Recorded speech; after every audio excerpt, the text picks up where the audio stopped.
You guys will find that you have passions, and having a passion is a gift. I think we all have passions, and you don't get to choose them, they pick you, but you have to be alert to them. You have to be looking for them. And when you find your passion, it's a fantastic gift for you because it gives you direction, it gives you purpose. You can have a job, or you can have a career, or you can have a calling. And the best thing is to have a calling. And if you find your passion, you'll have that, and all your work won't feel like work to you. Many kids and many grown-ups do figure out over time what their passions are.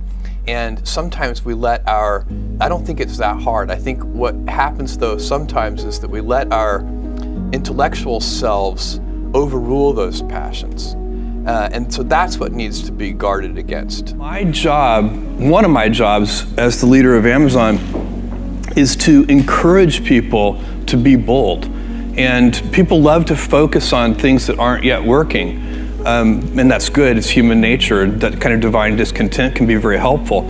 But it's incredibly hard to get people to take bold bets. And you need to encourage that. And if you're gonna take bold bets, they're gonna be experiments. And if they're experiments, you don't know ahead of time whether they're gonna work.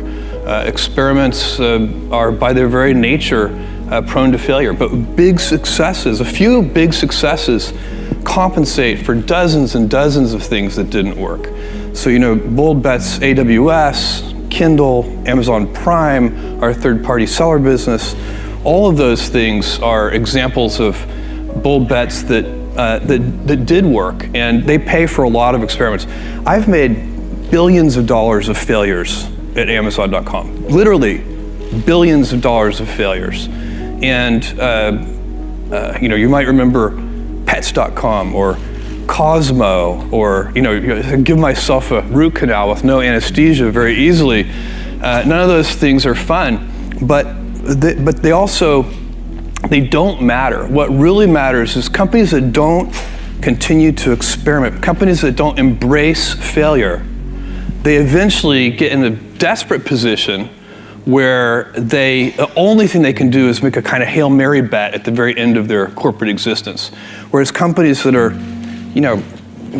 making bets all along, even, big bets, but not bet the company bets. I don't believe in bet the company bets. That's when you're desperate. That's the last thing you can do. It's not, you could be out of work and have terrible work-life balance. Even though you've got all the time in the world, you could just feel like, oh my God, I'm miserable, and you would be draining energy. And so you have to find that harmony. It's a much better word. And I think for most people, it's about meaning. People want to know that they're doing something interesting and useful. And for us, because of the challenges that we have chosen for ourselves, we get to work in the future, and it's super fun to work in the future for the right kind of person. You need to be nimble and robust. So you need to be able to take a punch, and you also need to be quick and innovative and doing new things at a high speed. That's the best defense against the future. And you have to always be leaning into the future. If you're leaning away from the future is going to win every time. Never, ever, ever lean away from the future. We all have adversity in our lives. I doubt if you really, if you know somebody, any friend or anybody that you talk to, there's no lack of adversity. And by the way, that's good, because it's what teaches us how to get back up. You fall down, you get back up. It always happens. And you get certain gifts in life, and you want to take advantage of those. But I guess my advice on adversity and success would be to be proud not of your gifts, but of your hard work and your choices. So you may be the kinds of gifts you get in life. You might be really good at math. It might be really easy for you. That's a kind of gift.